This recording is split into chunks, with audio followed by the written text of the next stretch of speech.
Hello दोस्तों, स्वागत करते हैं आपके अपने YouTube channel genius hub academy पर।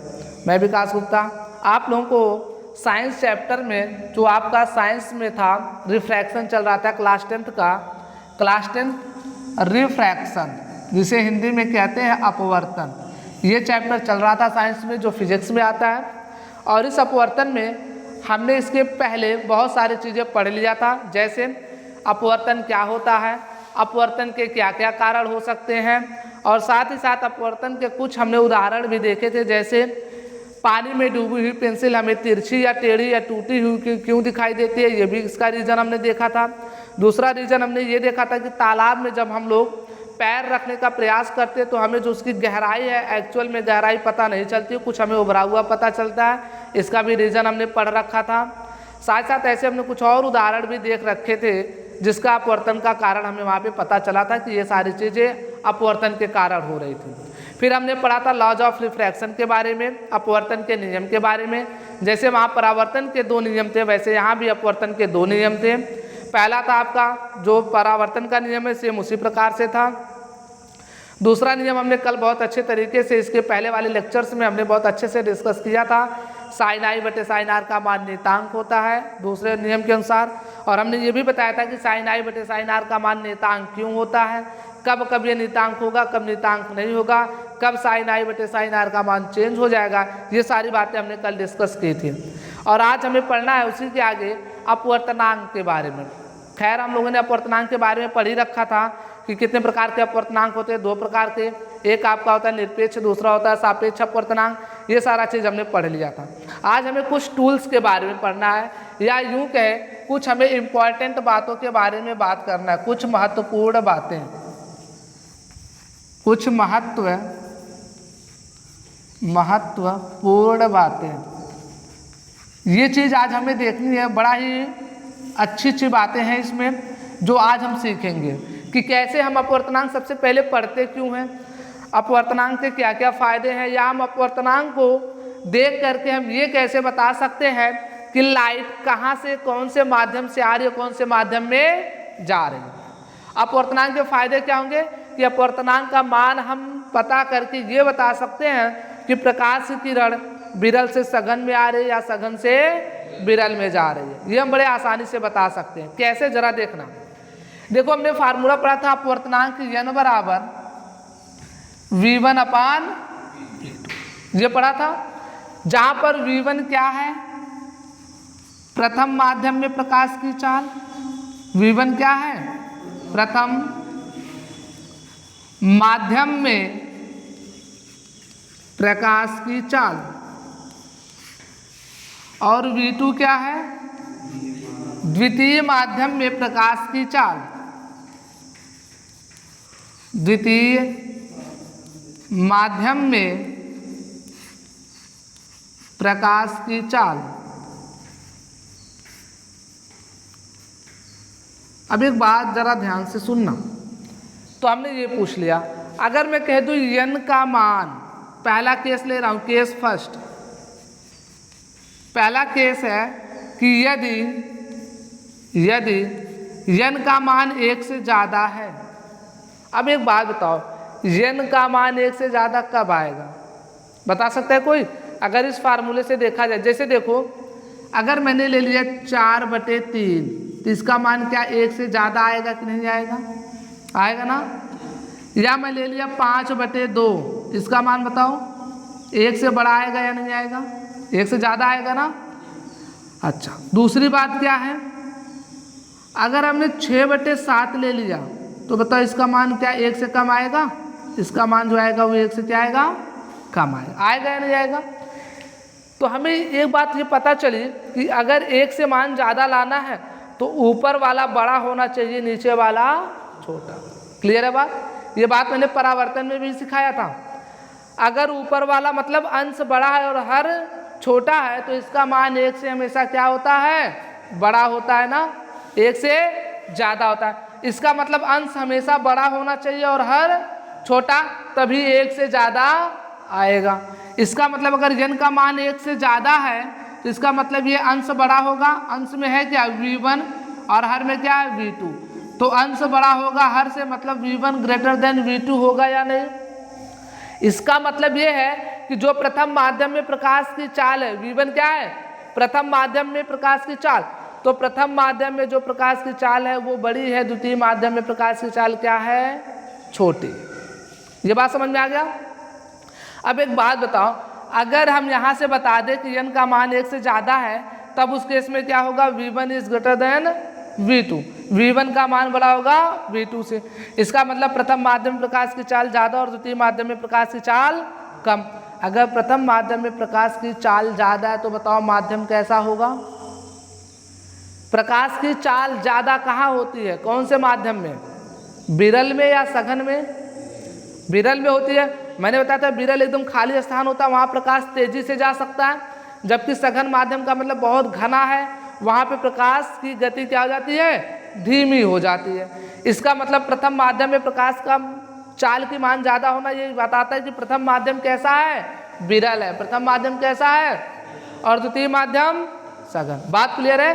तो हम ये कह सकते हैं जब n का मान 1 से ज़्यादा होगा तो इस केस में V1 ज़्यादा होगा V2 से, तब हम ये कह सकते हैं जो प्रकाश की किरण है, जो प्रकाश है, प्रकाश विरल से सघन में जा रही है। कहाँ जा रही है, विरल से सघन में जा रही। क्या बता सकते हो या नहीं, कोई दिक्कत है यहाँ तक। अब मैं दूसरा केस ले रहा हूँ, जरा ध्यान से देखना। पहला केस समझ में आ गया ना, क्यों विरल से सघन में जा रही है, बात समझ में आ गया ना।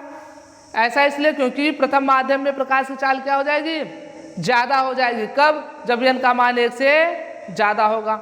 अब दूसरे केस में हम बात करते हैं कि यदि केस नंबर 2 है, यदि n का मान 1 से छोटा हो। भाई n का मान 1 से छोटा कब होगा, जब आपका जो ये, जैसे मान लो 5/, हमने लिख दिया 6, 7/8, कामा 9/11, इन सब में देखो जरा, अंश छोटा और हर बड़ा, और सब में 1 से मान कम आएगा कि नहीं आएगा। इसका मतलब ऊपर वाला छोटा होना चाहिए, नीचे वाला बड़ा। इसका मतलब अंश छोटा होना चाहिए, हर बड़ा। अब केस में जब n छोटा होगा 1 से, तो उस केस में V1, तब V1 क्या होगा, छोटा होगा किससे, V2 से। ये बात समझ में आई या नहीं आई, कोई दिक्कत है। अगर V1 छोटा होगा V2 से, इसका मतलब V1 है क्या, प्रथम माध्यम में प्रकाश की चाल, और V2 क्या है, द्वितीय माध्यम में प्रकाश की चाल। तो इस कंडीशन के अनुसार प्रथम माध्यम में जो प्रकाश की चाल है वो कम है और द्वितीय माध्यम में प्रकाश की चाल ज़्यादा है। तो द्वितीय माध्यम प्रकाश की चाल ज़्यादा है, इसका मतलब द्वितीय माध्यम कैसा होगा, विरल होगा, और प्रथम माध्यम में प्रकाश की चाल कम है, इसका मतलब माध्यम क्या होगा, सघन होगा। तब इस केस में कहेंगे तब प्रकाश कहाँ से कहाँ जा रही है, सघन से विरल माध्यम में जा रही है, सघन से विरल माध्यम में जा रही है। बताओ भाई, कोई समस्या है यहाँ तक, कोई समस्या हो तो बता दो। अब हमने 2 केस लिया, n1 is greater than n का मान 1 से ज़्यादा हो तो उस समय V1 का मान V2 से ज़्यादा होगा। दूसरे केस में लिया n का मान 1 से छोटा हो, तब V1 का मान V2 से छोटा होगा, तो प्रकाश किरण सघन से कहाँ जाएगी, विरल में। अब एक केस बचता है, केस 3। केस नंबर 3, हमने 1 से बड़े पे ले लिया, 1 से छोटे पे ले लिया। अब n का मान क्या लेते हैं, 1 के बराबर। 1 का n बराबर क्या लेंगे, 1। अब 1 कब आएगा, देखो 1 कब आएगा, जब 4/4 होगा, 5/5 होगा, 100/100 होगा, और कितना होगा, जैसे मान लो 8/8 होगा, तभी तो मान सकता है 1 आएगा। इसका मतलब क्या, अंश और हर दोनों का मान समान होना चाहिए, है ना। तब हम कहेंगे जब n बराबर 1 होगा तो V1 इज इक्वल टू क्या होगा, V2। क्लियर है ना, कोई दिक्कत है। अच्छा, V1 बराबर V2 का मतलब है प्रथम माध्यम में जो प्रकाश की चाल हो वो द्वितीय माध्यम में प्रकाश की चाल के, और ऐसा तभी पॉसिबल है जब दोनों माध्यम क्या हो, समान हो। दोनों माध्यम क्या हो, और जब दोनों माध्यम समान होंगे, जैसे प्रथम माध्यम भी हवा से हवा में जा रहा है, जब हवा से हवा में जाएगा तो बताओ कहीं लाइट बेंड होगी, कहीं लाइट अपने पथ से विचलित होगी, नहीं होगी ना, मतलब अपवर्तन होगा ही नहीं। अब हवा में लाइट चाहे जैसे मारो, आपने कभी रात में टार्च जलाया होगा ना, टार्च जलाते हो हवा में ऐसे, क्या ऐसे टेढ़ी मेढ़ी कहीं जाती है? नहीं जाती है ना, क्योंकि माध्यम क्या है? हवा है। हवा से मार रहे, हवा में जा रही है। लेकिन बीच में वही कोई कांच का टुकड़ा रख दो तब, तो कांच के टुकड़े में लाइट की पथ जो होगी क्या हो जाएगी? वो चेंज हो जाएगी, क्योंकि लाइट हवा से कहाँ गई? कांच में, और कांच से फिर कहाँ जाएगी? हवा में। तो ये n का मान एक तभी पॉसिबल है जब v1 बराबर क्या होगा? v2। मतलब दोनों माध्यमों में प्रकाश की चाल क्या होनी चाहिए? बराबर। और बराबर तभी संभव है जब दोनों माध्यम क्या होगा? समान होगा। और दोनों माध्यम समान होगा तो कोई अपवर्तन नहीं होगा। क्लियर है बात? तो इसलिए n बराबर 1 का केस हम लोग लेते नहीं है। क्यों? क्योंकि यहाँ पे कोई अपवर्तन नहीं होता। कोई सिंपल आपसे पूछे कि आपने पढ़ रखा है n का मान 1 से ज़्यादा होगा, तो आपने आराम से बता दिया विरल से सघन में जाएगी। दूसरा आपसे किसी ने पूछा यदि n का मान 1 से कम है तो बताओ कहाँ से जा रही प्रकाश? सघन से कहाँ जा रही है? विरल में। किसी ने पूछ लिया ऐसा क्यों, तो आप बता दीजिएगा कि v1 is less than v2। v1 का मान कम होगा किससे? v2 से। मतलब प्रथम माध्यम में प्रकाश की चाल कम होगी और द्वितीय माध्यम में प्रकाश की चाल ज़्यादा। जिसमें प्रकाश की चाल ज़्यादा होती है उसका माध्यम कैसा होता है? विरल होता है। और जिसमें प्रकाश की चाल कम होती है वो माध्यम कैसा होता है? सघन होता है। तो आप आसानी से इसका रीजन बता सकते हो। तीसरा चीज़ आपने किसी से पूछ लिया कि n का मान 1 हो तब क्या होगा, तो आप बता दीजिए वहाँ पर कोई भी अपवर्तन होगा ही नहीं। क्यों नहीं होगा? क्योंकि n बराबर 1 तभी पॉसिबल है जब v1 बराबर क्या होगा? v2। मतलब प्रथम माध्यम में प्रकाश चाल बराबर किसकी होगी? द्वितीय माध्यम में प्रकाश की चाल। और ये तभी संभव है जब दोनों माध्यम क्या होंगे? समान होंगे। कोई दिक्कत है यहाँ तक? नोट करना है? नोट कर लो इसे।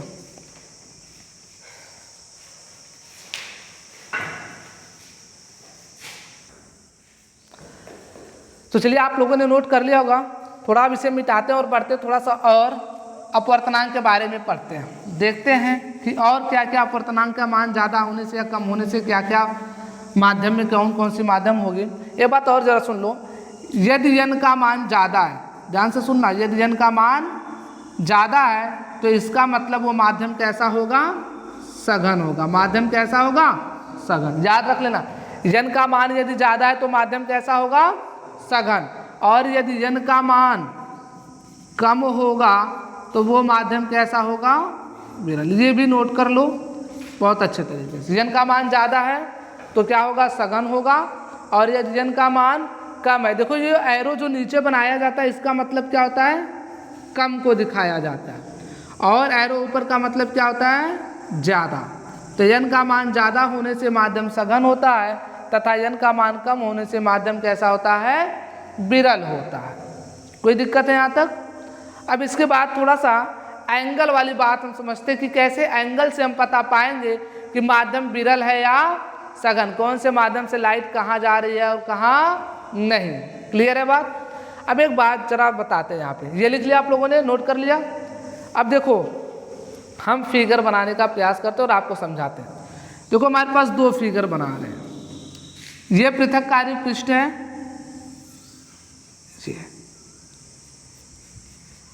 ये क्या है? वाटर है, पानी। आपको पता है ऊपर कैसा माध्यम है? विरल है। और नीचे सघन है। ऊपर विरल नीचे सघन। तो आपको पता है ये क्या है? ये क्या है? इसका एक ओरिजिनल पाथ है ना। परंतु आपको पता है ऐसे तो जाएगा नहीं, जब भी विरल से सघन में आएगा तो अभिलंब की ओर झुक जाएगा। तो इसका मतलब ये है, देखो जरा, अगर मैंने जो यहाँ पे बनाया ये इसका क्या था? अभिलंब था। एक किरण यहाँ पर आके पड़ी और टकरा के ये बेंड हो गई, लेकिन अगर जाती तो कैसे जाती? ऐसे जाती ना। तो मैंने बताया था जब भी एक रेखा को कोई दूसरी रेखा काटता है तो जिस बिंदु पर काटता है वहाँ पर बने दोनों कोण क्या कहलाते हैं? शीर्षा विमुख कोण। और वो दोनों कोण आपस में क्या होते हैं? बराबर होते हैं। ये बताया था मैंने। अब जरा देखो, ये सीधे जा रही रेखा और ये, तो ये जो एंगल होगा, एंगल आई, क्या इस कोण के बराबर होगा या नहीं होगा? ये कोण देखो, ये अभिलंब है और ये इसके ओरिजिनल पाथ वाला जो किरण है इसके बराबर होगा ना। तो मैं कह सकता हूँ जो आई है इस एंगल के बराबर होगा। और ये एंगल क्या है? एंगल आर है। क्या एंगल? आर। अब एक बात हमेशा याद रखना, जब विरल से सघन में जा रहा है तो बताओ इस आई का मान इससे कम हो रहा है या ज़्यादा हो रहा है? आई का मान अगर मैं सपोज करो यहाँ पे 30 डिग्री रख दूँ तो ये जो एंगल आर का मान आएगा ये कम आएगा या ज़्यादा? 30 से क्या आएगा? कम आएगा या ज़्यादा? भाई अगर मैंने एंगल आई बराबर 30 डिग्री बोल दिया तो बताओ एंगल आर का मान 30 से कम आएगा या ज़्यादा? क्या आएगा? एक बात बताओ, ये एंगल आई अगर 30 डिग्री है तो ये एंगल कितना होगा? ये भी तो 30 डिग्री होगा ना, क्योंकि मैंने बताया था दोनों कोण कैसे, शीर्षा विमुख कोण। तो जो ये नहीं समझ में आ रहा है, देखो ये रेखा आई ना और इसका ये ओरिजिनल पाथ था कि नहीं था, और एक रेखा इसे ये कट कर रही है, तो ये एंगल और ये एंगल आपस में बराबर होंगे कि नहीं होंगे शीर्षा विमुख कोण के कारण? मतलब ये एंगल 30 डिग्री तो ये भी एंगल क्या होगा? तो मैं जरा ये एंगल देखूं, ये 30 डिग्री से कम नहीं होगा। फिगर थोड़ा सा अलग बन गया है, फिगर बनाएंगे तो ये ओरिजिनल पाथ कुछ यहाँ से जानी चाहिए थी, थोड़ा सा दूर चली गई है, ठीक है ना। तो हमें देखने में ये पता चला कि जो आपतन कोण है हमेशा अपवर्तन कोण से क्या आएगा? कम आएगा। अपवर्तन कोण जो अपवर्तन कोण होगा वो आपतन कोण से हमेशा क्या होगा? कम होगा। कब? जब माध्यम विरल से क्या होगा? सघन। इसका मतलब अगर कहीं पे दे दिया जाए एंगल आई बराबर 30 डिग्री और एंगल आर बराबर दे दिया आपका 18 डिग्री, तो बताओ ये किरण कहाँ से कहाँ जा रही है? विरल से सघन। विरल से कहाँ जा रही है? तभी तो आर का मान कम हो रहा है, और आर का मान ज़्यादा होगा। ज़्यादा कब होगा? जब वो किरण अभिलंब से दूर भागेगी। देखो क्या होता है, अब एक मैं और फिगर बना रहा हूँ, जरा ध्यान से देखना। ये बात समझ में आ गई? कोई दिक्कत है यहाँ पे? अब एक फिगर मैं और बना रहा हूँ। ऊपर मान लो आपका कुछ कांच ओच है, क्या है? कांच। और नीचे मैंने मान लिया क्या है? हवा है। क्या है? अब प्रकाश किरण ये आई और ये ऐसे चली जाएगी ना, कोई दिक्कत है? ये इसका क्या होगा? अभिलंब। अब आपको पता होना चाहिए ये अभिलंब हमने बना दिया, इसका मतलब ये जो एंगल आई है इस एंगल के बराबर होना चाहिए या नहीं?